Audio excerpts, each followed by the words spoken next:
So what is happening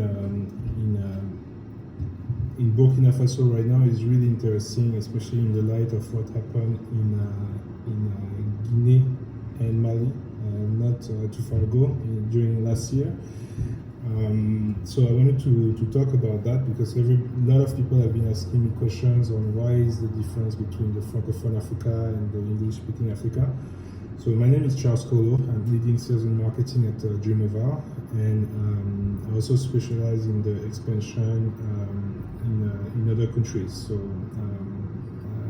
I have some understanding and knowledge of the situation of the region. So we are opening shop we've opened shop in Côte d'Ivoire. We are working on Guinea at the moment. We are present in Zimbabwe, live in different other locations as well. We have a fast growth. We are a fintech.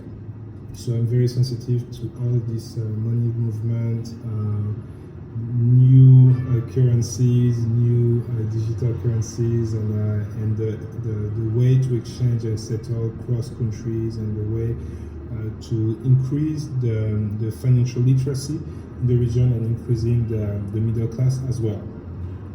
So what is happening in Guinea, Mali, and Burkina right now? Those three countries are connected, and they create a line actually from Guinea that is at the border of the Atlantic Ocean. Then you have Mali, and after you have Burkina, almost at the same level actually.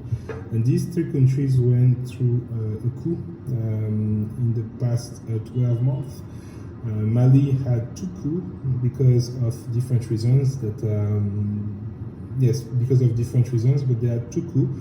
And lately, Mali has been pushed out from the CDAO, from the West African CFA francs, from the franc zone. And right after, Burkina had this issue, I think it was last week, in the past 10 days, they had the coup in Burkina Faso. Guinea has always been independent, and after the independence in the 60s, the Sékou Touré went out of the relationship with France by creating their own Guinean franc, for example. When it comes to the countries from the CFA zone, so CFA zone, you have several countries that are using the same currency, similar to the Eurozone, where people are all using the same currency. So CFA, you have Côte d'Ivoire, you have Mali, you have Burkina, you have Togo, Senegal, Benin, and a couple of others that I believe in Francophone West Africa. And after in the Central Africa, you have another CFA franc that has a different money movement as well, but that is tied to the CFA West. So you have CFA West, France CFA West, and CFA Central, France CFA Central. So what happened in Mali is that now they froze the assets for the country. They closed the borders to the other neighboring countries. That means that really includes Côte d'Ivoire and Burkina before the coup. So I don't know about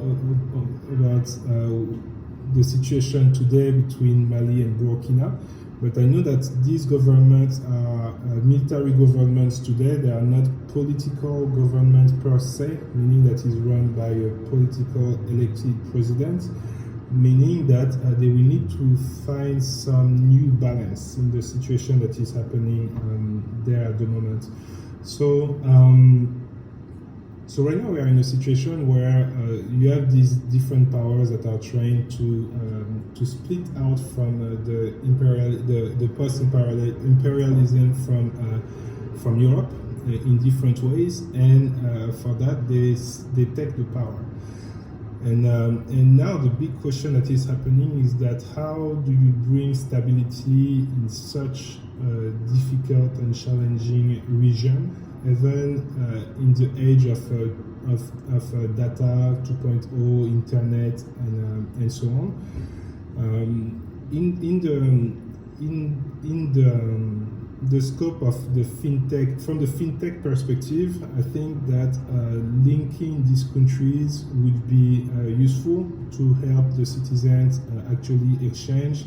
Today, between Guinea and Mali, you have two currencies that have two different exchange rates. The movement of the central bank in Guinea would be higher than the CFA zone because the CFA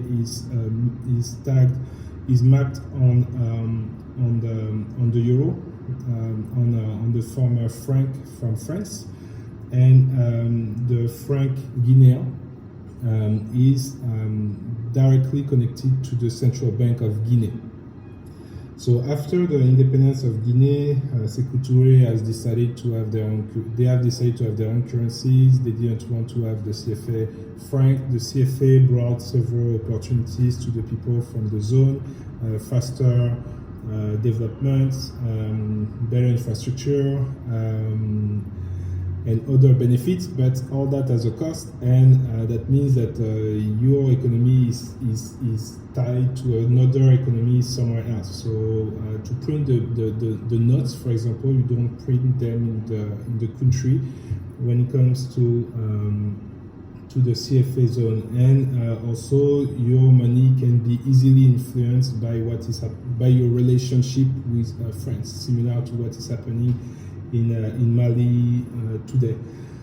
So that means that for a very long time, Guinea has been in intense pressure compared to their friends and neighbors from Côte d'Ivoire that have much more developments compared to Guinea, but at a much higher cost as well. And I'm not here to debate the cost of the relationship with Europe. It's more a perspective from the inside for these countries on how they can bring back stability from the economic standpoint. And I think that now with what is happening in the world around crypto, around digital currency, around e-money, around what fiat to use to exchange, a country like Zimbabwe, for example, exchange in USD inside the country because they don't trust in the local currency. But what does that mean? It increases the inflation of the currency. So that's what is happening in Mali, Burkina, and Guinea as well is very interesting. I think that they could actually, Guinea has a position to lead the economic development in the region. Because they are the most advanced, from my perspective and my understanding, with their central bank, with their infrastructures and all that, and they can really benefit the region. And the central bank from Guinea has a role to play to lead the West African currency mechanism.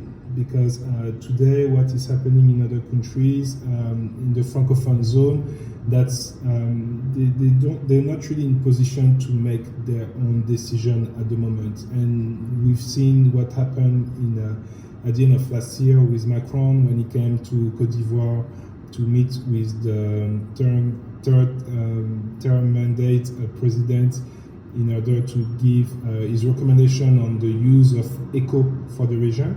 ECO that is very similar to the CFA, to be honest, and I don't really understand the value that it would bring to change from CFA to ECO. But I'm open to have this discussion with other finance professionals.